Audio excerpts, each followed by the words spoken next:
Hello. कैसे हैं आप सभी? आई होप आप सभी बहुत अच्छे होंगे। मैं आप सभी का एक बार फिर से स्वागत करता हूं आपके YouTube channel basics of Dheeraj sir पे। मैथ्स का पेपर कैसा हुआ आप लोगों का? आई होप बहुत अच्छा हुआ होगा। मैंने कहा था ना, ये टीचरों ने बहुत बड़ा हुआ बना रखा था कि ये कर लो और वो कर लो। देखा, बिल्कुल सिंपल पेपर था, कोई ज़्यादा हार्ड पेपर नहीं था। और अगर जो बच्चे नए हैं, मैं बता दूँ कि एक बार आप लोग देखिए, जो मैंने आप लोगों को एक इंपॉर्टेंट क्वेश्चंस का जो एक पैकेज दिया था, उसमें से बहुत सारे क्वेश्चंस आए हैं, बहुत से बच्चों का रिप्लाई आया है कि नहीं सर बहुत अच्छा था। ऐसे ही मैं देखिए साइंस का भी आप लोगों के लिए पेपर लेके आए और चैप्टर वाइज हम सॉल्व करेंगे। चैप्टर वाइज सारे इंपॉर्टेंट क्वेश्चंस और उनको कैसे सॉल्व करेंगे वो भी मैं आपको सिखाऊंगा।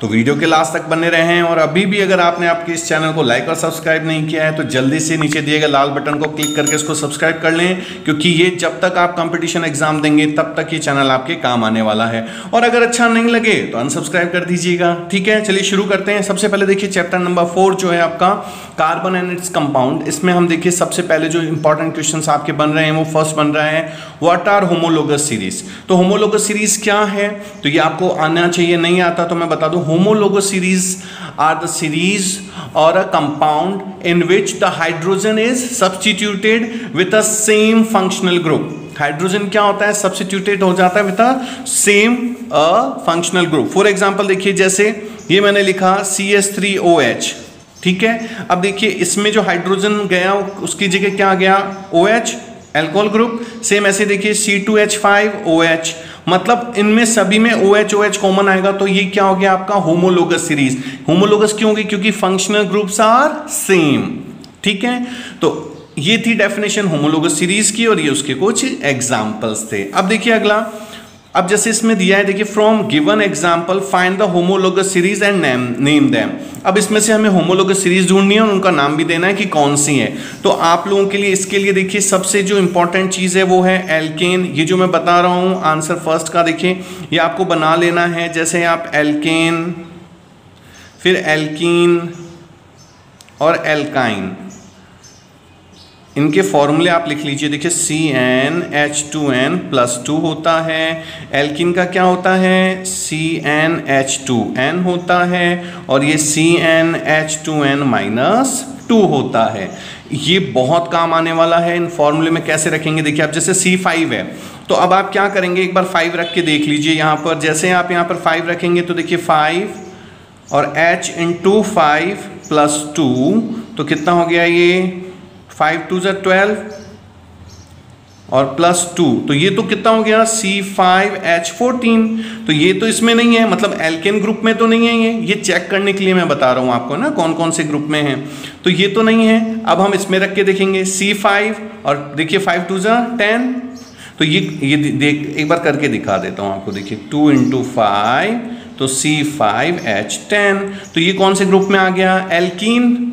तो ये एल्कीन ग्रुप का हो गया। तो अब आप क्या करेंगे, पहले एक बार सारे फाइंड आउट कर लीजिए कौन कौन से हैं। तो हमने क्या देखा, C5H10 किस में था? एल्कीन ग्रुप में, ठीक है। तो इसको हम लिख देंगे एल्कीन। Next C3H8। अब C3 में देखिए हाइड्रोजन कम है ना, अगर मैं यहां पर C3 रखूंगा तो कितना हो जाएगा? देखिए 3 2 = 6, 3 2 = 6 और 2 8, तो आ रहा है, इसमें भी आ रहा है, इसी में हो जाएगा। देखिए कैसे C3, अब मैं इसमें करके देखता हूँ। C3H2 × 3+2, तो C3H 3 2 = 6 और 8, तो आ गया। तो ये किसका है? एल्केन। ऐसा नहीं हो ना, तो ऐसा सिंगल बॉन्ड लगा दीजिए बाद में। ये सिंगल बॉन्ड को रिप्रेजेंट करता है, ये डबल बॉन्ड। जब भी इन आए तो डबल बॉन्ड, और आइन आ गया तो ट्रिपल बॉन्ड। अब अगला क्या था देखिए C6H10। तो C6H10, तो देखिए C6, अगर मैं यहाँ पे C6 रख दूँ, C6 ये है ना C6, तो H2 मतलब 6 2 = 12 और 2 14 हो जाता है, तो इसमें तो नहीं आएगा। इसमें अगर मैं रखता हूँ तो देखिए क्या आता है इसमें, जैसे ही C6 रखेंगे तो 6 2 = 12, ये भी 12 जा रहा है, तो इसमें रख के देखते हैं। C6H2 × 6-2 हो गया ना। 6 2 = 12 में से ये देखिए ऐसे, सॉरी, C6H2 × 6, तो 12 - 2 कितने हो गए? 10, तो C6H10। तो ये किस में आ गया, ये जो C6H10 था ये किस में चला गया, ट्रिपल बॉन्ड एल्काइन। ऐसे ही C4H10, तो अब C4H10 अब देखिए 4 रख के देख लीजिए, इसमें 4 रख के देख लीजिए, तो 4 2 8, 8 में से 2 गए तो 6 कम आ रहे हैं, तो C4H10 इसमें आ जाएगा। देखिए 4 2 8 और 2 10 लग के दिखाऊं, देखिए एक बार C4, फिर देखिए 2 × 4 + 2, तो C4H2 4 जा 8 और 10, तो ये भी किस में आ गया, सिंगल बॉन्ड में। तो इस तरह से आप इनको इन तीनों फॉर्मूले में रख के ये कर लेंगे। अब देखिए जो जो सिंगल बॉन्ड वाले हैं, एल्केन है, वो एल्केन वाले ग्रुप में लिख दीजिएगा, जो एल्कीन आ रहा है डबल बॉन्ड वो एल्कीन वाले में आ जाएगा, और जो ट्रिपल बॉन्ड वाले हैं वो ट्रिपल बॉन्ड मतलब एल्काइन में आ जाएंगे। तो आप ये तीनों नाम लिखेंगे और इनमें से जो जो आंसर, ये रफ वर्क करना था, ये पूरा रफ वर्क है, ठीक है। तो ये तीनों फॉर्मूले अच्छे से लर्न कर लीजिएगा, और जो मैंने अभी सिखाया इस तरह से इसके बाकी के भी जो वैल्यूज हैं इनको सॉल्व करके आपको सेट करना है। अब हम आते हैं what are allotropes of carbon. तो एलोट्रॉप्स ऑफ कार्बन में बहुत इंपॉर्टेंट क्वेश्चंस बनेंगे, ध्यान रखिए। हीरा मतलब डायमंड, ग्रेफाइट और फुलरिन, ये तीनों इसके एलोट्रॉप्स होते हैं। एलोट्रॉप्स क्या होते हैं, सबसे पहले चीज़ तो ये है कि देखिए ये तीनों जो हैं ये किससे में बने हुए होते हैं, कार्बन कंपाउंड्स हैं, कार्बन्स के ही बने हुए हैं। अब इसमें से हीरा, अगर हम डायमंड, मैं थोड़ा थोड़ा आपको डिटेल में बता रहा हूँ, जैसे देखिए अब हम डायमंड का देखते हैं, डायमंड के क्या क्या फीचर्स हैं। ये देखिए मैं रफली आपको करके दिखा रहा हूँ प्रॉपर वे में, कि भाई आपको एक बार समझ में आ जाए। अब देखिए डायमंड के क्या क्या फीचर्स होंगे। सबसे पहला तो इसके जो 4 कार्बन होते हैं वो अनदर 4 कार्बन से अटैच होते हैं, तो इसमें कोई भी फ्री नहीं होता, फ्री इलेक्ट्रॉन्स नहीं होते, एब्सेंट होते हैं, फ्री इलेक्ट्रॉन्स नहीं होते हैं, इसीलिए इलेक्ट्रिसिटी क्या कंडक्ट कर सकता है, नहीं करता। तो ये इलेक्ट्रिसिटी कंडक्ट नहीं करता है, इलेक्ट्रिसिटी कंडक्ट नहीं करता, -NT का मतलब नहीं करता, क्योंकि इसमें फ्री नहीं होते हैं। अच्छा, जो डायमंड होता है बहुत ही हार्ड होता है, क्योंकि 4 कार्बन 4 से अटैच होते हैं, तो it is a hardest substance. क्या होता है ये, हार्डेस्ट सब्सटेंस होता है। और नेक्स्ट और क्या वैल्यू लिख सकते हैं, और इसकी क्या फीचर्स हैं, तो देखिए जो डायमंड है वो एज अ यूज़ कहाँ कहाँ आता है, तो जो ये जो आपके स्टोन कटिंग मशीन्स होती हैं उसमें भी ये काम आता है, क्योंकि ये हार्डेस्ट सब्सटेंस है। तो ये तो फीचर्स हो गए डायमंड के। अब हम देखते हैं ग्रेफाइट के क्या क्या फीचर्स हैं। आप लोगों के 4 या 5 पॉइंट से दे रखे हैं, वो करना है। ग्रेफाइट बहुत इंपॉर्टेंट है। ग्रेफाइट में क्या होता है, देखिए एक कार्बन जो होता है वो फ्री होता है, मतलब 3 ही अटैच में होते हैं, नेक्स्ट 3 से एक कार्बन हमेशा फ्री होता है। कुछ इस टाइप से इसका स्ट्रक्चर बनाना है। देखिए नहीं बनता जिन बच्चों से, देखिए 4 ऐसे कर लिया, एक पॉइंट इधर एक पॉइंट इधर, इसको ऐसे अटैच कर दीजिए, ये आपका ग्रेफाइट। अब जब आप डाउन में बनाएंगे तो 2 पॉइंट तो यहाँ पे हैं ऑलरेडी, 2 नीचे कर दीजिए, एक पॉइंट इधर कर दीजिए, ये लीजिए हो गया। ये ग्रेफाइट की एक पोजीशन से ऐसे डायग्राम बना सकते हैं आप। तो ये एक कार्बन फ्री होता है, तो ये इलेक्ट्रिसिटी का क्या करेगा, ये इलेक्ट्रिसिटी कंडक्ट करता है। जी हाँ, इसमें इलेक्ट्रिसिटी प्रेजेंट होती है, इलेक्ट्रिसिटी कंडक्ट कर सकता है ग्रेफाइट। और ये स्लिपरी होता है। क्या होता है, स्लिपरी। मैं फिर कह रहा हूँ, जिन बच्चों ने नहीं पढ़ा है पूरे साल, एक बार ढंग से सुनते जाइए, आपके बहुत से जो स्टेप्स हैं ऐसे में क्लियर हो जाएंगे। स्लिपरी होता है, इसीलिए इसको लुब्रिकेंट की तरह भी यूज़ किया जाता है। पेंसिल्स में जो अपर पार्ट देखा होगा जो ब्लैकिश होता है वो ग्रेफाइट्स का ही बना होता है। तो ये कुछ ग्रेफाइट्स के हो गए। थर्ड है फुलरिन। फुलरिन जो है उसमें मिनिमम कार्बन जो होते हैं वही 65 होते हैं, और उसको बकमिंस्टर फुलरिन ने खोजा था, इसलिए उसको फुलरिन कहते हैं। तो ये कुछ ये एलोट्रॉप्स के बारे में हो गया आपका, एलोट्रॉप्स ऑफ कार्बन। अच्छा, जिस भी बुक से आप लोग पढ़ रहे हैं, मैं फिर कह रहा हूँ ये जो टॉपिक्स हैं एक बार उनमें से और अच्छे से क्लियर कर लीजिएगा, क्योंकि देखिए अगर मैं पूरी थ्योरी लेके बैठूंगा 3 घंटे लगा दूँ, कोई मीन्स तो निकलेगा नहीं। फिर भी अगर आप लोगों को कोई भी टॉपिक लगे कि नहीं सर डिटेल में चाहिए, तो आप मुझे कमेंट कर सकते हैं। नेक्स्ट आता है, देखिए व्हाट आर आइसोमर्स। आइसोमर्स क्या होते हैं, draw the structure of 2 isomers of butane. Isomers which have the same molecular formula but the structures are different. Means इनमें क्या होता है, same molecular formula, molecular formula तो सेम होगा, लेकिन जो इनके जो क्या होते हैं स्ट्रक्चर्स आर डिफरेंट। हमें किसका बनाना है, देखिए C4H10 का।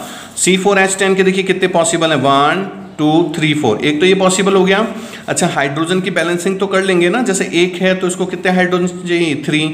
इसमें देखिए 1 और 1 2 है, हर कार्बन की 4 बैलेंसिंग पूरी करनी होती है, तो 2 हैं तो 2 हाइड्रोजन, यहाँ पे भी 2 हैं तो 2 हाइड्रोजन, यहाँ 1 है तो 3 हाइड्रोजन हो गया।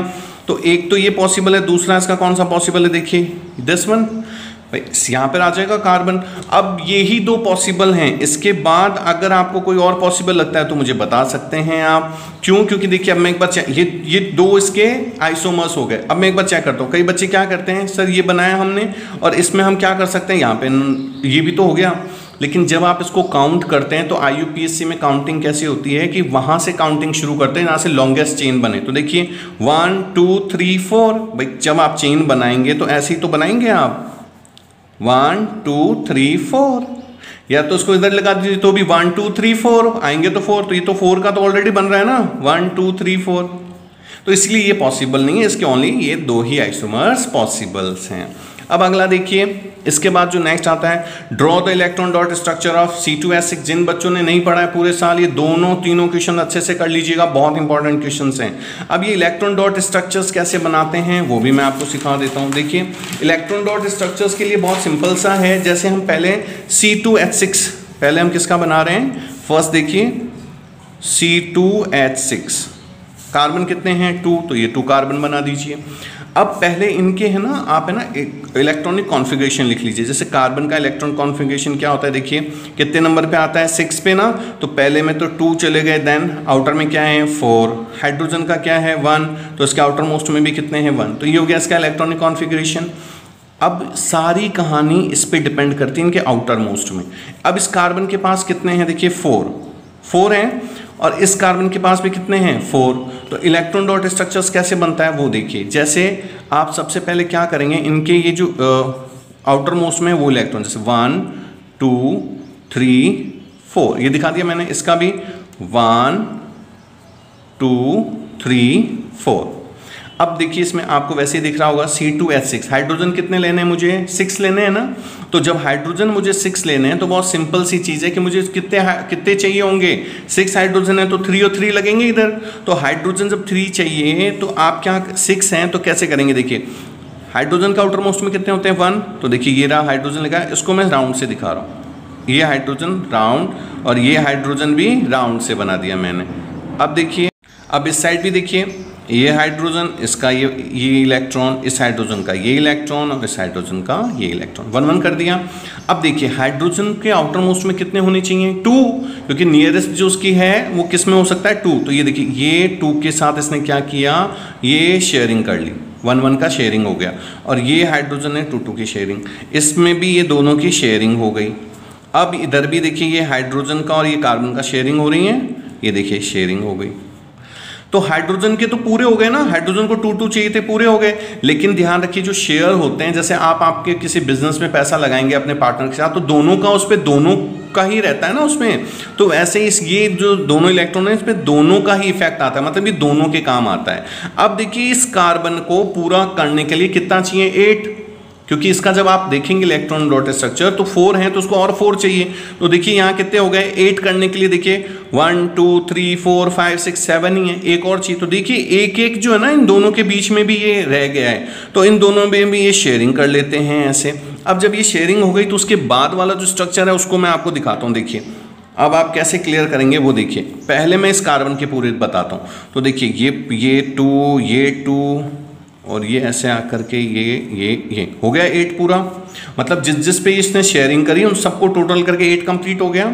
इस हाइड्रोजन का देखिए ये रहा 2 कंप्लीट, इस हाइड्रोजन का ये 2 कंप्लीट, इस हाइड्रोजन का ये 2 कंप्लीट। सेम इधर भी इस हाइड्रोजन का ये 2 कंप्लीट, इस हाइड्रोजन का ये 2 कंप्लीट, इस हाइड्रोजन का ये 2 कंप्लीट। अब आते हैं इस कार्बन के भी 8 होने चाहिए। तो देखिए इसके लिए भी ये 2 और ये 2 हो गया।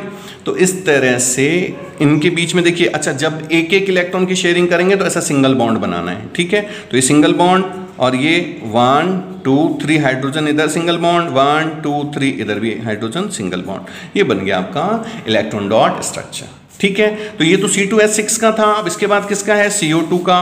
तो कार्बन डाइऑक्साइड का भी देख लीजिए, CO2 का जिन बच्चों को नहीं आता है एक बार देख लीजिए। कार्बन का इलेक्ट्रॉन डॉट स्ट्रक्चर बनाइए तो वही 6 है, तो कितना आएगा आउटर मोस्ट में 2 और 4। फिर नेक्स्ट किसका है O का। तो देखिए ऑक्सीजन का कितना होता है, कितने नंबर पे आता है 8 पे, तो 2 और 6। तो जैसा दिख रहा है ऑक्सीजन 2 लगाना है, कार्बन 1 लगाना है। तो ये कार्बन बना दीजिए और इधर ये 2 ऑक्सीजन दिखा दिया। सबसे पहला काम तो ये करना है आपको, ठीक है। अब देखिए कार्बन के आउटर मोस्ट में कितने हैं 4, 1 2 3 4, ठीक है। ऑक्सीजन के आउटर मोस्ट में कितने हैं? 6, 1 2 3 4 5 6। इसको थोड़ा डिफरेंट करके दिखा देते तो और अच्छा होता। 1 2 3 4 5 6। अब देखिए दोनों को 8 8 कंप्लीट करने हैं, तो शेयरिंग कितनी की करेंगे? ये 6 है तो इसको 2 चाहिए, तो 2 चाहिए तो ये कितने की कम से कम शेयरिंग करेगा? 2 2 की। सेम इस ऑक्सीजन को भी देखिए, 6 है तो 2 2 की शेयरिंग करेगा। तो अब देखिए इस ऑक्सीजन ने जैसे ही 2 की शेयरिंग कंप्लीट करी तो इसके तो 8 कंप्लीट हो गए।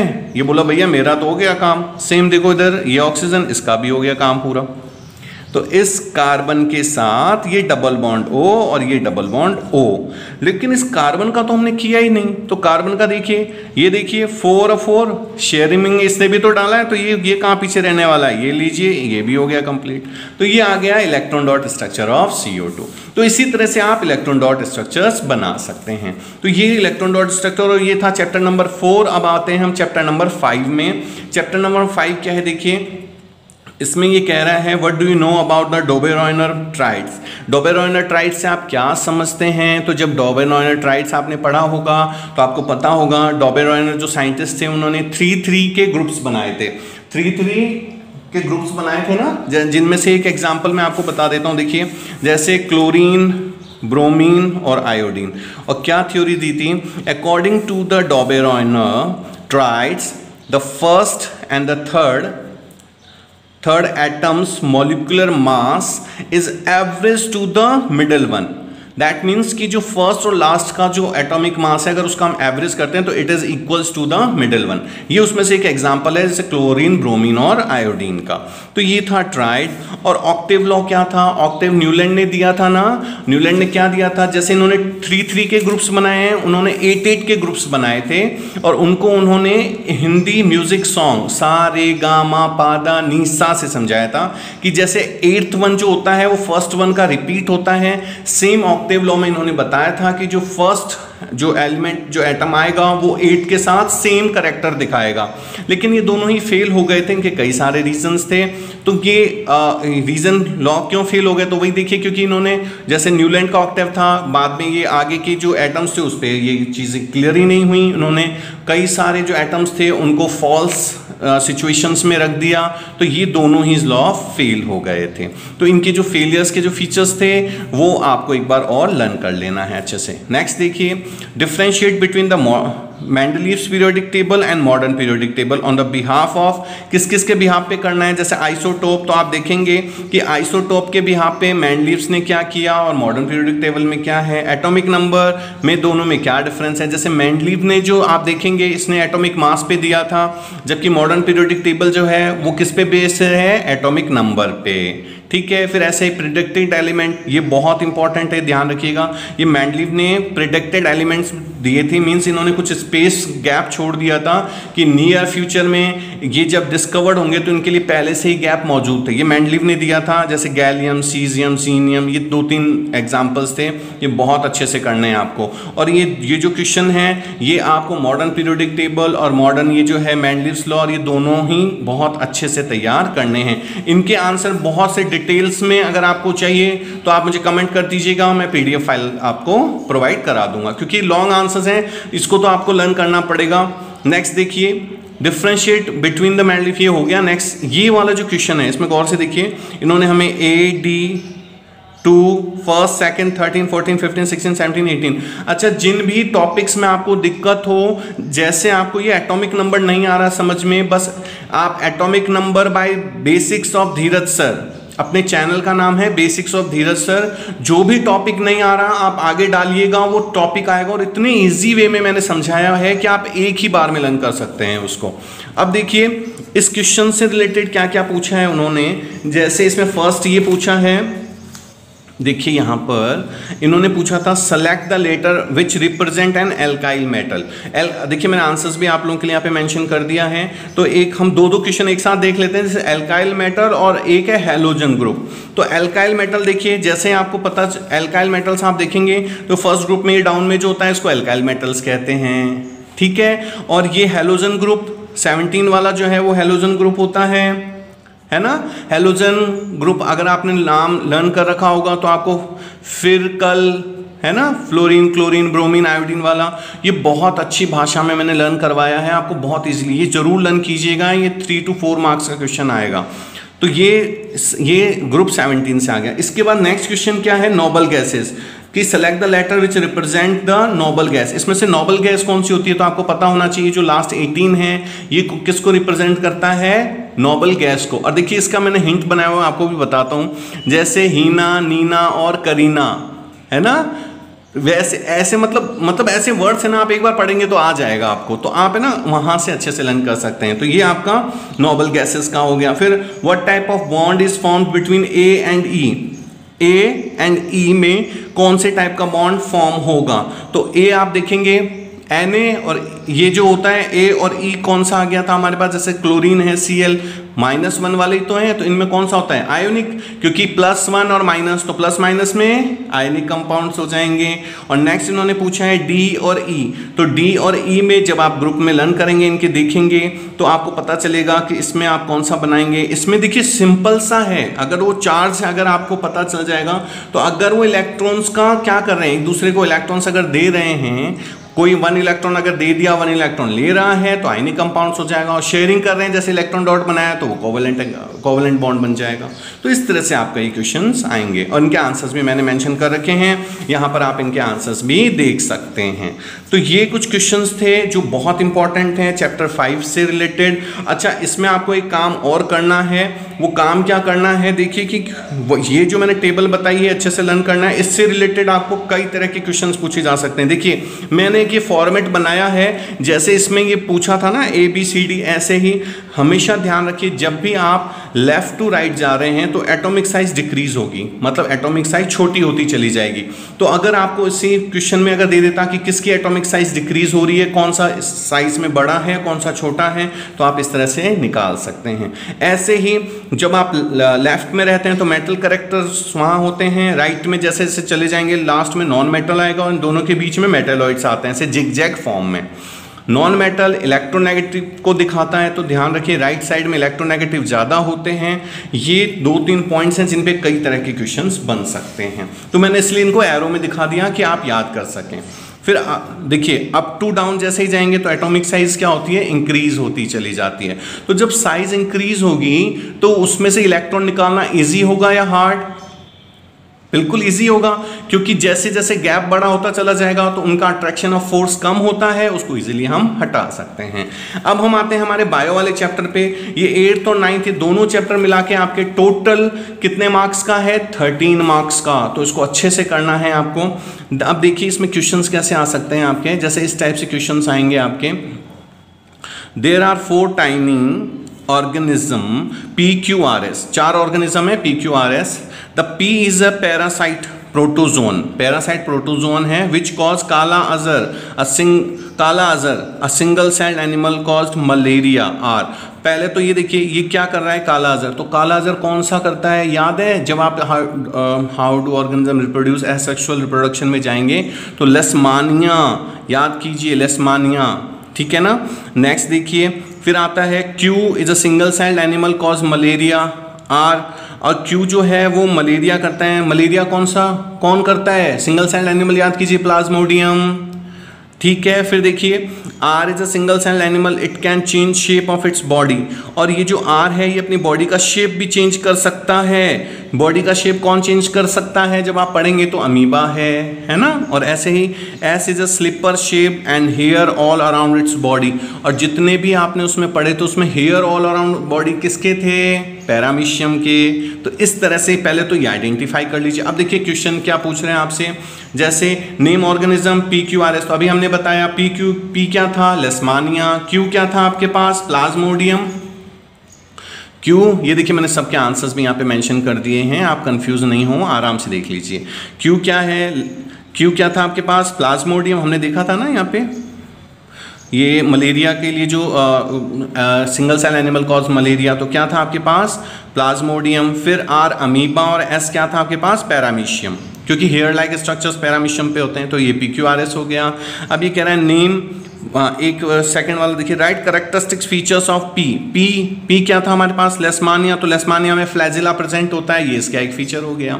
फिर name the insect which carry organism, name the insect which carry organism Q, Q को कौन लेके जाता है, मलेरिया कौन करता है, मच्छर ना, कौन सी है, female Anopheles, yes female Anopheles. Next name the asexual method of reproduction in P, P में कौन सा मेथड होगा, क्यू में कौन सा होगा। तो पी पहले क्या कौन सा था, लेस्मानिया, तो लेस्मानिया में क्या होता है, बाइनरी फिजन, फिजन के एग्जांपल्स में है ये मल्टी फिजन और बाइनरी, ये दो एग्जांपल है, आप अच्छे से देखिएगा। और क्यू में कौन सा होता है, क्यू क्या था मेरे पास, क्यू था प्लाज्मोडियम, उसमें होता है मल्टीपल फिजन। तो इस तरह से आपके एसेक्सुअल में से क्वेश्चंस आ सकते हैं। हो सकता है इसकी जगह आपको और भी पूछें, तो आपको उनकी डिटेल्स में लर्न करना है कि उनके फीचर्स क्या क्या हैं और क्या क्या चीज़ें उनके साथ होती हैं। नेक्स्ट आता है what is a tissue culture. Tissue culture बहुत इंपॉर्टेंट टॉपिक है, इसमें से आपके 2 या 3 नंबर का क्वेश्चन आने के पूरे चांसेस हैं। मैं एक बार आपको अपने इजी लैंग्वेज में समझा देता हूँ टिश्यू कल्चर्स को आप कैसे लिखेंगे। तो देखिए टिश्यू कल्चर जो होता है उसके लिए क्या स्टार्ट करेंगे, in a tissue culture firstly we have to take some tissues of the plant part which we want to be developed into a young one, जिसको हम young one में डेवलप करना चाहते हैं, we have take some tissues, हम उसमें से क्या ले लेते हैं, टिश्यू पार्ट ले लेते हैं उसमें से, एंड टिश्यू पार्ट लेने के बाद उसको कहाँ भेज देते हैं, ग्रोथ मीडिया में। कहाँ भेजते हैं, in a growth media, we will transfer it into a growth medium where क्या होगा ये, in a growth medium it can converted into a callus, किस में कन्वर्ट हो जाता है, कैलस। कैलस क्या होता है, अ ग्रुप ऑफ सेल्स में ये चेंज हो जाता है, जिसको हम क्या कहते हैं, callus. After that callus is another transfer into the growth medium, इसको भी एक दूसरे ग्रोथ मीडियम में ट्रांसफर कर दिया जाता है, वेयर द प्लांटलेट्स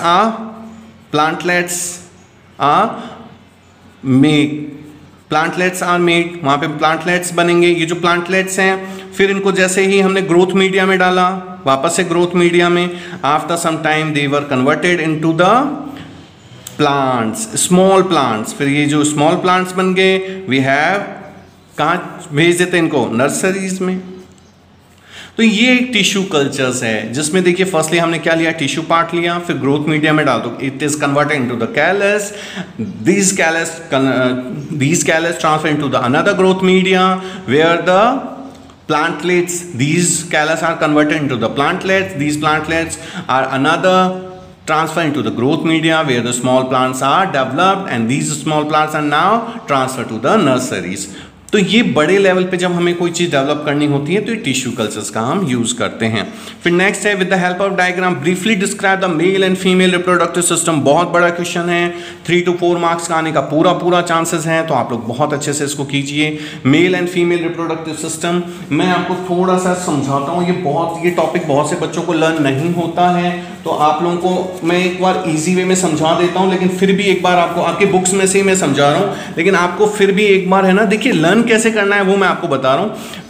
एक टॉपिक ले लेते हैं, जैसे मेल रिप्रोडक्टिव ले लिया हमने सिस्टम, ठीक है। इसमें आपको ये डायग्राम्स ऐसा बना हुआ मिल सकता है और ये नेम्स हिडन होंगे, नेम्स हिडन हो सकते हैं, तो आपको नेम्स इसके फिलअप करने होंगे, तो आपको ये नेम्स अच्छे से लर्न करना है, ठीक है। अब देखिए इसके जो मेन पार्ट है, लर्न कैसे करते हैं वो देखिए इंपॉर्टेंट है। जैसे सबसे पहले स्क्रॉटम क्या होता है, तो देखिए the formation of germ cells जो होती हैं take place in the testis. जो जर्म सेल्स होती हैं वो कहाँ पर होती हैं, टेस्टिस में। These are located outside the abdominal cavity in scrotum, means ये जो स्क्रॉटम है ये एब्डोमिनल के बाहर की साइड होता है, वहाँ पर क्या होते हैं, ये इनमें क्या चीज़ होती है, जर्म सेल या स्पर्म सेल जो होता है उनका फॉर्मेशन होता है, किसमें, स्क्रॉटम में। अब जैसे इसमें फॉर्मेशन हो गया, फॉर्मेशन होने के बाद इसका क्या नेक्स्ट देखिए क्या होता है, अब टेस्टिस, ऐसे स्क्रॉटम हो गया, अब उसके बाद टेस्टिस का क्या रोल है, तो देखिए the role of the testis in the secretion of the hormone testosterone. Testis का क्या काम है, कौन सा हार्मोन सिक्रेट करता है, testosterone. These testosterone are responsible for the, किसके लिए होता है, secondary growth in males. Males में जो सेकेंडरी ग्रोथ होती है ना, जैसे दाढ़ी मूंछ का आना और जो चेंजेस होते हैं, वो सारा जो होता है वो टेस्टोस्टेरोन पे ही डिपेंड करता है। इसके बाद देखिए द स्पर्म जो बन चुके हैं, the sperm formed are deliver through the vas deferens. इसमें देखिए वास्ट डिफरेंसेस का, these are the vas deferens. तो ये जो वास्ट डिफरेंसेस हैं इसका मेन काम होता है जो स्पर्म्स जो फॉर्म्ड हो चुके हैं deliver through the vas differences which unites with a tube coming from the urinary bladder. The urethra thus forms a common passage for the both sperm and the urine. फिर urethra urethra का क्या role है, ये देखिए urethra जो है आपका, ये यूरेथ्रा, ये देखिए रहा है यूरेथ्रा, ये क्या काम करता है, ये स्पर्म और जो यूरिन होता है दोनों के ही लिए, दोनों को पासेस करने के लिए, दोनों को निकलने के लिए एक क्या प्रोवाइड कराता है, एक पाथ प्रोवाइड कराता है।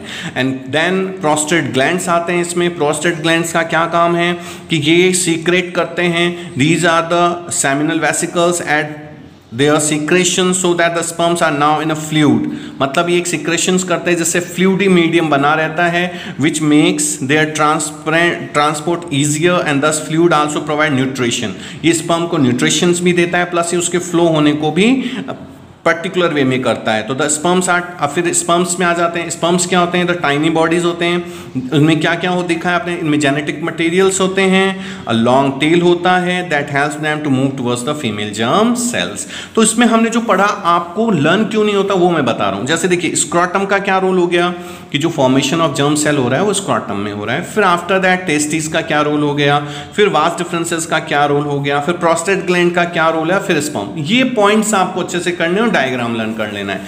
सेम फीमेल में भी फीमेल डायग्राम अच्छे से करना है, जैसे ओविडक्ट या फेलोपियन ट्यूब का क्या काम है, ओवरीज का क्या काम है, यूट्रस का क्या काम है, सर्वेक्स वेजाइना का क्या काम है, ये आपको पर्टिकुलर वे में एक एक टॉपिक्स को लर्न करना है। ठीक है, तो इस तरह से आप ये जो दोनों क्वेश्चन हैं इनको बहुत अच्छे से कर सकते हैं।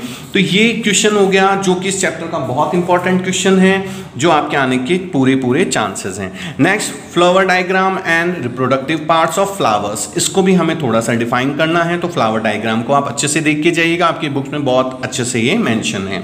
नेक्स्ट, चैप्टर नंबर 9 देखिए, इसमें थोड़ा सा टफ क्वेश्चन आने के चांसेस हैं, तो मैंने बनाया है, देखिए कैसे कैसे कर सकते हैं। तो उन क्वेश्चंस को भी हम सॉल्व करेंगे अभी। पहले एक बार जो नॉर्मल क्वेश्चंस हैं वो देख लेते हैं। Mendel's 3 law and their complete knowledge. तो मेंडल के जो 3 लॉज हैं, लॉ ऑफ डोमिनेंट, मैं हल्का हल्का आपको देखिए समझाता जाता हूं। अच्छा, ये लॉज बहुत अच्छे से मैंने इसका वीडियो डाला हुआ है। मैं फिर कह रहा हूं, जो भी टॉपिक नहीं आए, जैसे मेंडल्स लॉ चाहिए तो आप डालिए Mendel's law by basics of Dheeraj sir, आपको पूरा मिलेगा और इतना इजी लैंग्वेज में है कि कभी नहीं भूलेंगे आप। तो मेंडल्स ने का जो डोमिनेंट है, डोमिनेंट जो लॉ है वो किस पे है, F1 जनरेशन पे। आप ऐसे ध्यान रखिए, जिन बच्चों को याद नहीं होता, देखिए कितना इजी मैं कर देता हूं आप लोगों के लिए। जैसे law of dominant, law of dominance, dominance, ये आपको लर्न रखना है F1 जनरेशन में कि in F1 generation only the dominant characters are seen. पूरा देखिए डिटेल अगर करने बैठेंगे तो बहुत ज़्यादा टाइम लगेगा, मैं इसलिए आपको शॉर्ट में बता रहा हूँ। जैसे इसका मैंने जो मैं इसको एक प्रॉपर वे में समझाता हूँ। इन 1901 Correns have given the law of dominance on the behalf of Mendel experiment। ये ध्यान रखिए, कॉरेंस ने दिया था किसके बिहाफ पे, मेंडल के एक्सपेरिमेंट के बिहाफ पे, कि अच्छा ये मोनोहाइब्रिड क्रॉस पे बेस्ड था और this law was based on the monohybrid cross. In monohybrid cross when we have take tall plants and dwarf plant we have cross them in F1 generation only the dominant characters are seen. It is known as the law of dominance. ठीक है, ये हो गया आपका law of dominance. ऐसे ही जो next है, एक तो law of segregation and law of independent assortment. ये जो सेकंड और थर्ड लॉ है ये आपको ध्यान रखना है, ये F2 जनरेशन तक में जाएगा। मीन्स आपको क्या करना है, F2 जनरेशन तक समझाना है। जो आपने अभी मैं करके दिखा दूंगा आपको, टॉल प्लांट ड्वार्फ प्लांट में जो आपने किया। अच्छा, इसमें एक चीज़ का ध्यान रखिएगा कि ये जो लॉ ऑफ सेग्रीगेशन और इंडिपेंडेंट है, ये तो मोनोहाइब्रिड क्रॉस पे था, मतलब सिंगल कैरेक्टर से टॉल और ड्वार्फ लिया। ये डाईहाइब्रिड क्रॉस पे बेस्ड था। डाईहाइब्रिड क्रॉस जब डबल कैरेक्टर लेते हैं, जैसे राउंड एंड येलो, समझ रहे हैं वैसे। तो बस आपको क्या करना है, अपनी लैंग्वेज में पूरा चार्ट नहीं बनाना, आपको पहले F1 जनरेशन का बताना है। जैसे हमने बताया कि in F1 generation only dominant characters are seen and when the seeds of F1 generation are self pollinated and get the F2 generation. In F2 generation all the characters are segregate differently. Segregate differently हो गए तो segregation हो गया, बस उसी की जगह लिख दिया all the characters in F2 generation are independently seen, तो वो क्या हो गया, लॉ ऑफ इंडिपेंडेंट। तो ये तीनों लॉ हैं जो बहुत इंपॉर्टेंट है, इनमें से क्वेश्चन आ सकते हैं, आपको बहुत अच्छे से करना है, ये ध्यान रखिएगा। अब इसमें देखिए, जैसे ये देखिए थोड़ा सा घुमाएंगे कैसे क्वेश्चन, उसमें मैं लेके जा रहा हूँ आपको। Shiva try to cross pure purple plant with white flower variety. Purple को किससे करा रहे हो? वो व्हाइट फ्लावर वेराइटीज से। तो पर्पल क्या हो गया, देखिए इसका डोमिनेंट करेक्टर हो गया ना। तो देखिए कैपिटल पी, इसको मैंने स्मॉल ले लिया, ऐसे कर लीजिए, थोड़ा डिफरेंट दिखे, ठीक है। तो यहाँ से कैपिटल पी और यहाँ से स्मॉल पी क्रॉस कराया, कैपिटल पी स्मॉल पी, तो ये क्या रहेगा? हमने क्या था? पर्पल, तो ये पर्पल फ्लावर रहेगा। Because in F1 generation only dominant characters are seen. अब जब ये इनमें जब हमने सेल्फ पॉलिनेटेड करा देंगे, सेल्फ पॉलिनेटेड, तो F2 में देखिए मेरे पास क्या था? P स्मॉल p, ये F2 जनरेशन के लिए है, ये मेल और ये फीमेल को डिनोट कर रहा है। अब देखिए यहाँ पर कैपिटल P, इसमें देखिए ऊपर स्मॉल p और इधर से क्या आया? Capital P। इसमें देखिए ऊपर से क्या आया? P और यहाँ से स्मॉल p, यहाँ पे दोनों स्मॉल।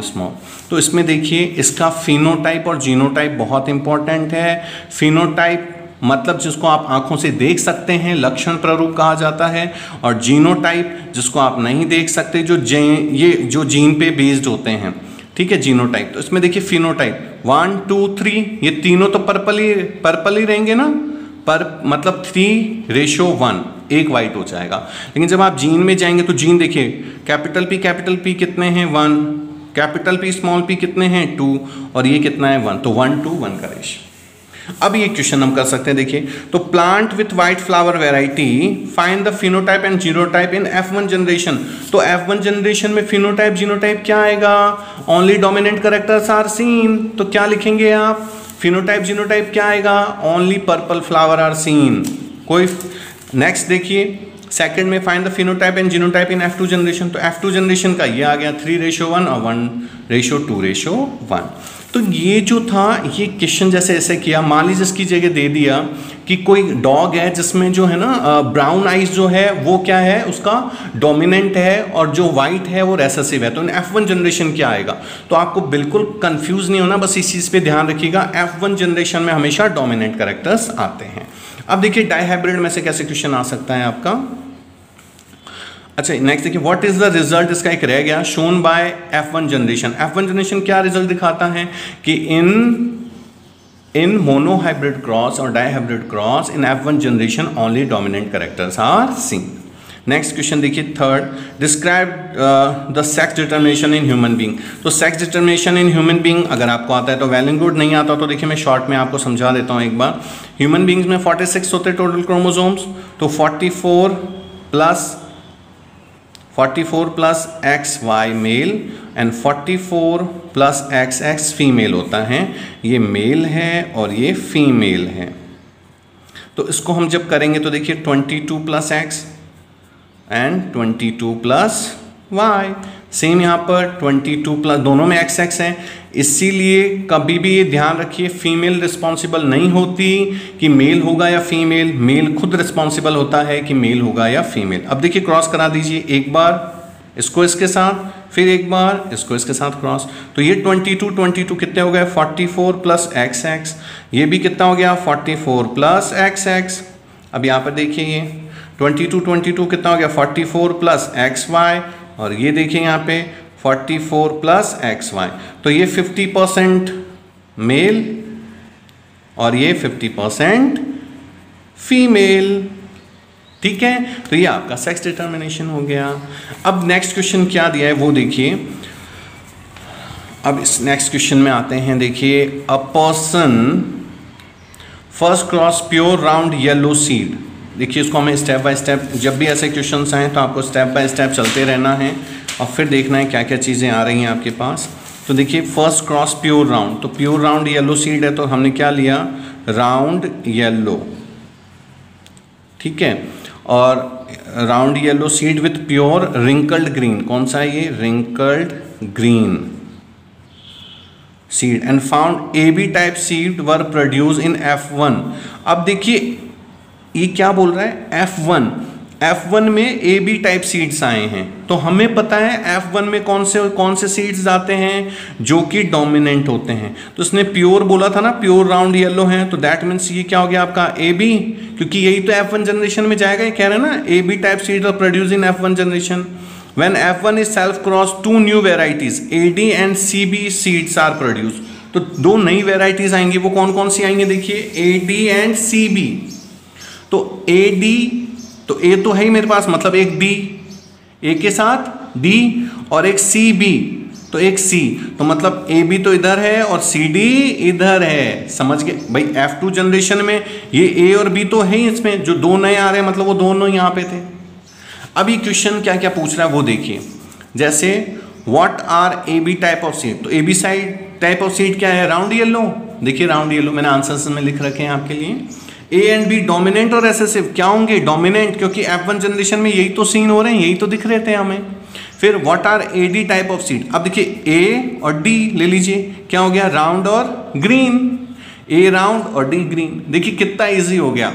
अब देखिए CD टाइप ऑफ सीड, तो C और D क्या हो गया, रिंकल्ड ग्रीन, रिंकल्ड CD है या CD, yes CD, wrinkled green. अब देखिए नेक्स्ट कौन सा है, आउट ऑफ AB और AD seed which produce minimum और मैक्सिमम इन F2 जनरेशन, तो मिनिमम कौन सा प्रोड्यूस होगा, AD और AB और AD में से, तो AB तो हमें पता है सबसे ज्यादा होगा, तो ये मैक्सिमम में चला गया, देखिए मैक्सिमम, और AD मिनिमम। तो इस तरह से जब आप बना लेते हैं तो इसको आप इजीली सॉल्व कर सकते हैं, ठीक है। ये ABCD का क्वेश्चन हो गया। अब आपको मैं दिखाता हूँ, ये चैप्टर नंबर 9 था। अब हम आते हैं फिजिक्स के चैप्टर में। अपने फिजिक्स के चैप्टर में आपके लिए सबसे पहले है इलेक्ट्रिसिटी।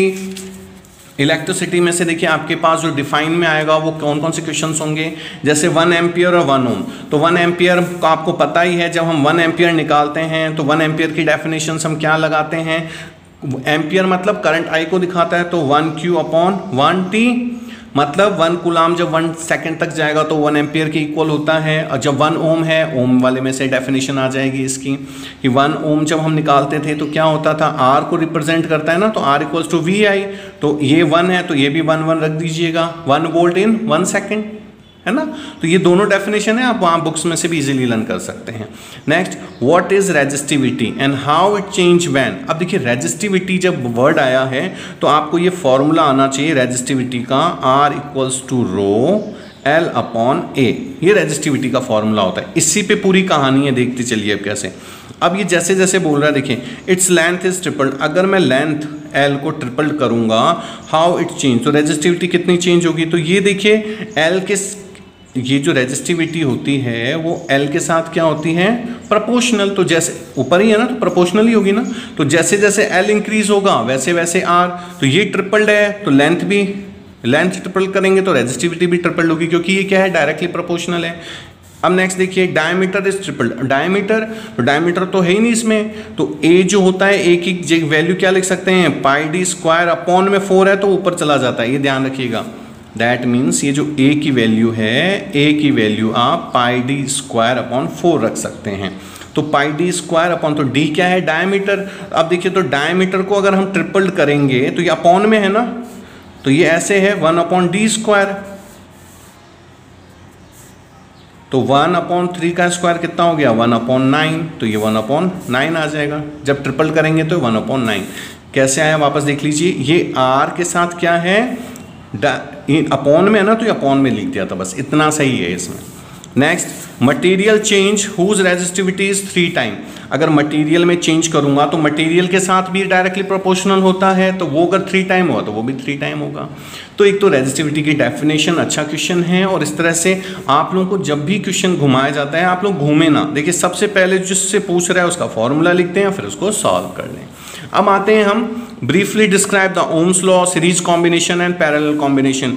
ये बहुत अच्छा क्वेश्चन है, 3 to 4 मार्क्स का आने का पूरा चांसेस है। आप लोगों को फिर कह रहा हूँ, उनके वीडियोस मैंने अपलोड कर रखे हैं, आप जा करके देखिए, बहुत इजी लैंग्वेज में मैंने इनको समझा रखा है, आप वहाँ पे जाके इनको लर्न कर सकते हैं। अब देखिए नेक्स्ट आता है क्वेश्चन नंबर 4, ये न्यूमेरिकल कैसे सॉल्व करेंगे। तो न्यूमेरिकल में देखिए ये पैरेलल कॉम्बिनेशन दिख रहा है, ये भी पैरेलल है और ये भी पैरेलल है। तो जब हमारे पास पैरेलल कॉम्बिनेशंस होते हैं तो पैरेलल कॉम्बिनेशन को हम कैसे सॉल्व करते हैं, अपॉन में करके ना। तो देखिए हम इनको सॉल्व कर लेते हैं एक बार, कितना कितना है, 1/10, और कितनी वैल्यूज है मेरे पास, 1 मिनट, ये लीजिए शुरू करते हैं। 1/10 + 1/40, देखिए इनका एलसीएम लेंगे हम, क्योंकि यहाँ पर ये भी पैरेलल है और ये भी पैरेलल है। जैसे हम इन पैरेलल्स को सॉल्व कर देंगे तो उसके बाद जो हमारे पास वैल्यू होगी वो, पहले हम एक बार सॉल्व कर लेते हैं। 10 और 40 का एलसीएम कितना आ गया 40। तो देखिए 10 का 4, 40 में 4 बार 4 1 जा 4 प्लस 40 का 1 1, तो ये कितना हो गया आपके पास 5/40। तो ये 1/r था ना, तो r क्या हो जाएगा 40/5, 40/5, 5 8 जा 8, r इसका कितना आया 8। नेक्स्ट, अब नेक्स्ट में कितना है देखिए 1/30 प्लस, मैं देखिए रफ में इसलिए कर रहा हूँ, आप तो वहाँ प्रॉपर वे में कर लेंगे, है ना। 30 20 60 का एलसीएम जब सेम टेबल में हो तो जो मोर देन होता है वही होता है, जो सबसे ज़्यादा बार होता है वही एलसीएम होता है। 3 2 जा 32 जा 60, 2 1 जा 2, फिर 2 का 20 गुड किया तो 20 से ये 3 बार 3 1 जा 3 प्लस 60 का 1 1 1 जा 1, तो कितना हो गया 2 3 5 1 6 6/60। ये 1/r है तो r equals to 60/6, that means 10। ये आ गया 10 ओम। तो अब देखिए ये मेरे पास 8 आया और ये 10 आया, तो अब क्या कंडीशन हो गई 8, ये 8 और ये 10, तो टोटल जो रेजिस्टेंस है वो क्या हो जाएगा 8 और 10। अब ये कौन से में चला गया सीरीज फॉर्म में, तो सीरीज दोनों को प्लस कर दीजिए तो 18 आ जाएगा। पहले ये पैरेलल सॉल्व हुआ, इसका 8 आया, इसका 10 आया, फिर ये सीरीज में चले गए तो टोटल रेजिस्टेंस 18 हो गया। अब टोटल करंट पूछ रहा है, तो टोटल करंट कैसे निकलता है, टोटल करंट तो total I total V upon total R, तो टोटल V देखिए कितना है 12 और टोटल R कितना है 18, तो 12/18 कर दीजिए, 18 से इसको डिवाइड कर दीजिए, 0.66 आंसर आ जाएगा। ये रहा 0.67 आंसर, है ना। तो इस तरह से आप इसको कर सकते हैं। नेक्स्ट देखिए, show with the help of diagram how you connect 3 resistor each of resistance 6 ohm so that combination has resistance 9 ohm. मतलब 6 ओम के रेजिस्टेंस को आपको इस तरह से कॉम्बिनेशन में लगाना है कि आपके पास 9 ओम का आंसर आ जाए। तो देखिए एक तो ये कर सकते हैं, ये मैं आपको मैं आपको दिमाग लगाने के लिए देता हूं, एक बार करिएगा, नहीं आए तो मुझे फिर कमेंट कीजिएगा, मैं आपको बताऊंगा इनको कैसे करना है, ठीक है। हिंट दे देता हूं आपको। देखिए जैसे मान लीजिए मैंने ये 6 ओम, ये 6 ओम, इन दोनों को 6 ओम में लगा दिया और ये 6 ओम लगा दिया, ये 6 तो ये पहले पैरेलल सॉल्व हो जाएंगे। पैरेलल होने के बाद इसके साथ क्या हो जाएगा ये सीरीज, तो आप करके देख लीजिएगा। अगर इससे नहीं आए तो उन तीनों को एक बार पैरेलल या तीनों को एक बार सीरीज करके देख लीजिएगा। तो चेक कीजिएगा किससे आपके पास एक बार आंसर 9 लाना है और एक बार आंसर 4 ओम लेके आना है, ठीक है। नेक्स्ट वाला देखिए, an electric heater draw 10 ampere from 220 volt supply. कितना कर रहा है देखिए, कितना ले रहा है 10 एम्पियर ले रहा है फ्रॉम 220 वोल्ट सप्लाई से। What is the cost of using heater for 5 hours every day. कितना यूज हो रहा है 5 आवर्स। फॉर 30 डेज का निकालना है। If the cost of 1 unit is ₹5.20। सबसे पहले देखिए जब भी आप इसमें ये निकालते हैं कि कितनी कॉस्ट आएगी, तो आपको पता होना चाहिए कि हमारे पास जो फॉर्मूला होता है वो ये होता है कि हमें पहले क्या चाहिए P, वाट। तो वाट कैसे आएगा वो देखिए, वाट के लिए तो वाट में जब वैल्यूज आनी चाहिए आपको, तो देखिए ये क्या दे रखा है A एम्पियर में और ये क्या दे रखा है V। तो P कैसे निकलता है देखिए, P इक्वल्स टू क्या होता है VI। तो आपके पास P जब निकालना है तो V कितना है आपके पास देखिए 220 इंटू 10। अब ये जो वैल्यूज है इसको क्या कर देना है हमें मल्टीप्लाई, तो इससे मेरे पास P की वैल्यू आ जाएगी तो 2 और ये कितने हैं 20, ये मेरे पास वाट आ गया है 2200 वाट। ये देखिए दोनों को मल्टीप्लाई कर दिया 2200 वाट। जब भी आप कोस्ट निकालें, मैं एक सिंपल सी बात बता रहा हूँ आपको, देखिए कोस्ट निकालें ये तो वाट में है तो उसको किस में कन्वर्ट करना पड़ता है किलोवाट में। तो किलोवाट में जब आप कन्वर्ट करते हैं तो देखिए 2200 डिवाइडेड बाय 1000, तो ये किलोवाट में चेंज हो जाएगा, ठीक है। जैसे ये किलोवाट में आपके पास चेंज हो जाए उसके बाद आपको कुछ नहीं करना है। कितनी है देखो, कितने आवर चल रहा है डेली 5 आवर 30 डेज। तो पहले ये रहा 5 आवर्स, तो एक दिन का आ गया।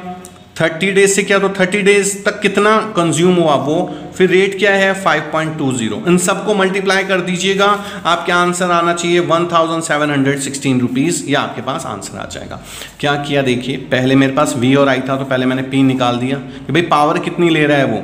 जैसे पावर वाट में आई, हमें पता है जो बिल आता है वो किलोवाट में, मतलब 1 यूनिट जो होती है, यूनिट का मतलब होता है किलोवाट पर आवर। तो हमने इसको 1000 से डिवाइड किया तो किलोवाट में चेंज हो गया, उसके बाद ये मल्टीप्लाई कर दिया। तो जैसे ये सिर्फ हीटर का आया है, अगर मान लीजिए आपके पंखे का दे दे, फैन, कूलर का, तो सबको प्लस करके अलग अलग, जैसे ये इसका निकल गया फिर कूलर का निकल जाएगा, फिर हम क्या करेंगे सबको प्लस कर देंगे, टोटल आंसर आ जाएगा। ये बहुत अच्छा क्वेश्चन है, इसको ढंग से करके जाइएगा, आपके बहुत अच्छे मार्क्स आने वाले हैं इस क्वेश्चन में।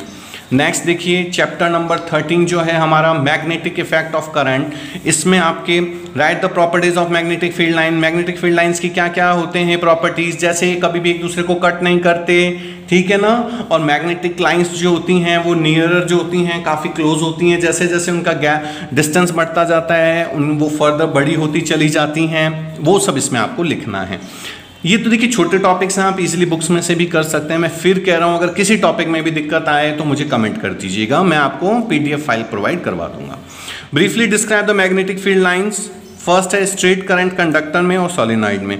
ये स्ट्रेट करंट कंडक्टर जो होता है इसमें मैग्नेटिक फील्ड लाइंस अगर आप देखेंगे तो उसमें करना क्या है, सेम है, देखिए इनमें कुछ नहीं करना। जब स्ट्रेट कंडक्टर बोल रहा है तो ये लगा दिया स्ट्रेट कंडक्टर, ठीक है, और इसका आगे चल के एक सर्किट में इसको इस तरह से ऐड कर दीजिए, ये एक सर्किट बना दीजिए, सर्किट में इसको कंप्लीट कर दीजिए ये आपका, और इसमें एक है ना ऐसे ये स्ट्रेट कंडक्टर है, अब इसमें ऐसे आयरन फिलिंग कर दीजिए, और आयरन फिलिंग करने के बाद इसमें बता दीजिए जैसे करंट फ्लो करेंगे तो हम इसमें देखते हैं कि ये जो आयरन फिलिंग्स है ये एक पर्टिकुलर वे में सेट हो जाती है। तो जब हम इसके पास कंपास लेकर के जाते हैं तो देखते हैं ये नॉर्थ टू वेस्ट जा रहा है, जैसे ही हम करंट चेंज कर देंगे तो हम देखेंगे ये वेस्ट टू नॉर्थ सेट हो जाता है। तो ये है स्ट्रेट कंडक्टर का। दैट मीन्स कि जब हम स्ट्रेट कंडक्टर में करंट फ्लो करते हैं तो इसके चारों तरफ मैग्नेटिक फील्ड लाइंस बनती हैं। ये सोलेनॉइड बहुत इंपॉर्टेंट है, इसको अच्छे से करिएगा। सोलेनॉइड क्या होता है, जो एक हमारे पास आयरन का एक ऐसा खाली पाइप टाइप का होता है, इसके ऊपर हम ये जो ऐसे बहुत सारे हम क्या करते हैं इसके ऊपर जो कॉपर वायर को ऐसे कॉपर वायर से इसको रैप कर देते हैं। तो रैप करने के बाद इसको भी आगे ऐसे सर्किट में लगा करके जैसे करंट फ्लो करते हैं तो ये सोलेनॉइड जो है ये मैग्नेटिक फील्ड लाइंस बनाना शुरू करता है।